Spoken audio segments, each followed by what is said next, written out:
Hey guys, Collector Monica here, and welcome back to my channel, or welcome if you're new. So today's video is gonna be a little bit different. That's what I said last time.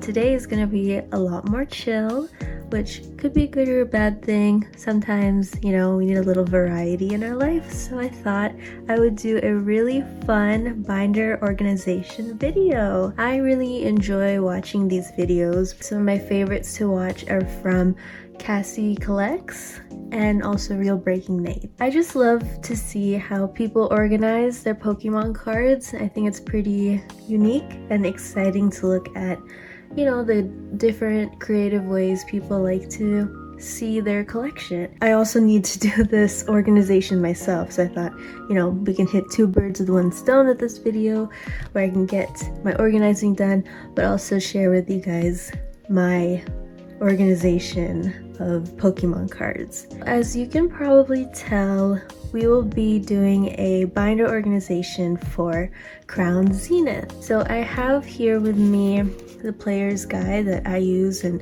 all of my videos. I have some of the cards checked off in here, so we'll be using this to help create our binder. And I have all of the cards in this ETB, this open ETB. So we're not going to be opening any packs today, which, you know, that's alright. You can check out my shorts and other videos up here or down below. Definitely check them out. I open a pack basically every day. So if you're interested in this type of video, definitely keep on watching. Oh, I thought I would also mention we have a different mat with us today. Of course, can you guys guess why I picked this up? Yeah, this little guy right here. For Crown Zenith, I had to pick up an entirely new binder. So I went online to pick up a binder. I usually go into my local game stores to pick up a binder, which is usually the cheapest places that you can get a nice, you know, Pokemon card TCG binder. But I found a website online that had the binders at a really decent price. My favorite binders to use for my Pokemon cards is the Ultra Pro Eclipse binders. I don't think you guys can see the whole thing, but let me just scooch. Yeah, these guys. The Eclipse Pro binder by Ultra Pro. These types of binders come in all sorts of colors. I have the pink one, the purple, the gray. I have a special edition one that has ice type Pokemon. But basically these are my favorites to use just because they're simple and they're pretty sleek. They sit really well on my shelf and they protect my cards, and also they're fairly cheap. So right now, you know, I mentioned the colors I already have, and this blue one is new and I love the blue. Blue is my favorite color. I thought that we would use it for Crown Zenith because Crown Zenith also has blue, and I know it's not the same blue, but it's blue, so I thought it would work. I know Ultra Pro has these zippered binders, which, you know, obviously they look really nice, especially like the Pikachu one, the Pikachu Gold. I know there's a whole bunch, and again, this is all based on preference. I found that this works for me. I know you can also go the ring binder route, which definitely go for it. I'm just gonna unwrap this guy and I'll be right back.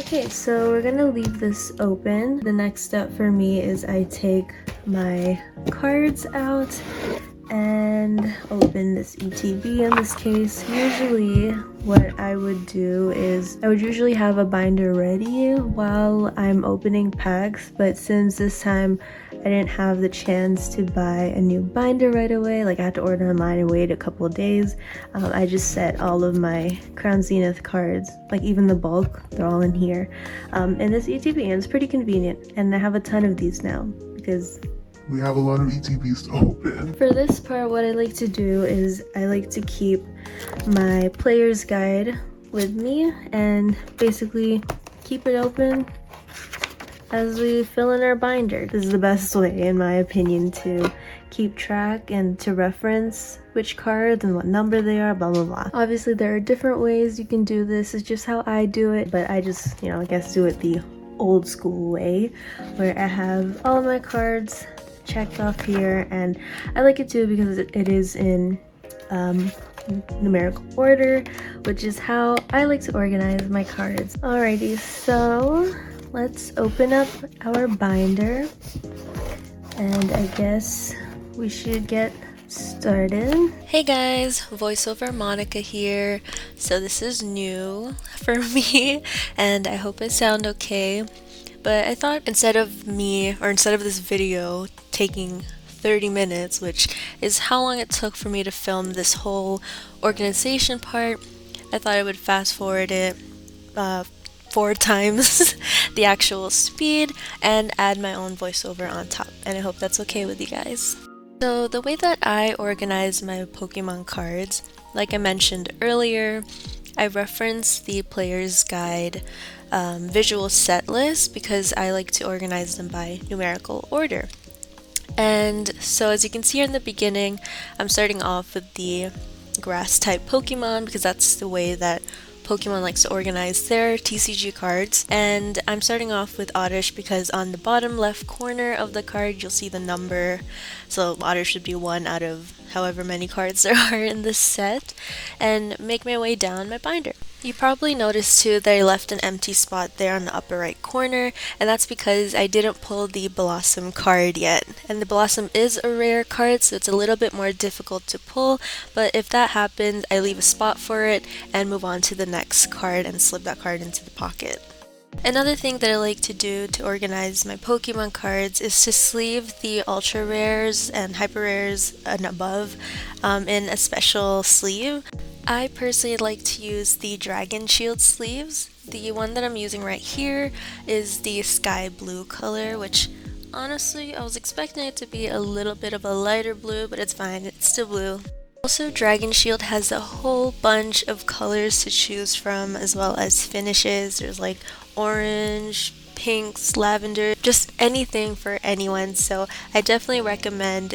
Don't get me wrong, I still sleeve my holos. I sleeve them using, the basic penny sleeves, and if I do have a duplicate of an ultra rare, so like a V card, VMAX, Galarian Gallery Trainer, whatever, I will put it in a penny sleeve and then put it behind the first card that I pulled with the Dragon Shield sleeve and keep it there.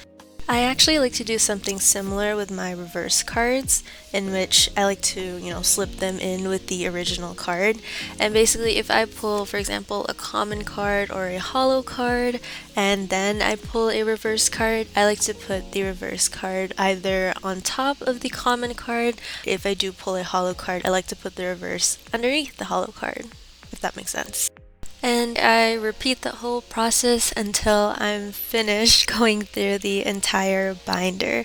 So I'm going to fast forward the rest of the video here, just so I don't waste any of your guys' time, and I'll meet you back right at the end.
So I'm back. I thought I would share how I decided to organize 9 specific cards.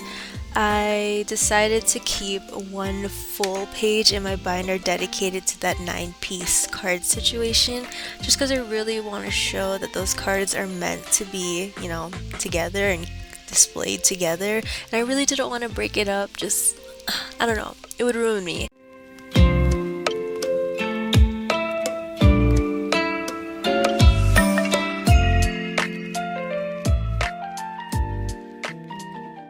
Oh, and at the very end of the binder, I like to add the promo cards that came from whatever set I'm working on. In this case, I have the Lucario promo from the ETB, and then the Alecki Regidrago cards.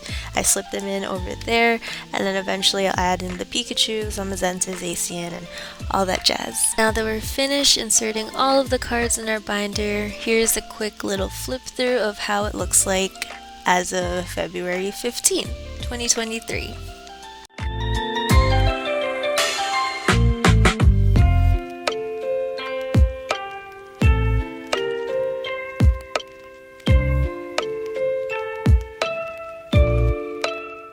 I hope you guys enjoyed today's video. Definitely stay tuned for my upcoming videos because I will be continuing some Crown Zenith unboxings, a little bit of a tease. It'll be about some new products coming out, so stay tuned for that. And again, check me out on Instagram at Collector Monica. You can DM me, we can chat. You can check out my collection of not only Pokemon cards, but you know, Squishmallows and random plushies and all of that. Thank you guys for sticking with me and for watching another video. Again, if you're new, definitely check out my other videos. I really appreciate you all, and I hope to see you in my next video.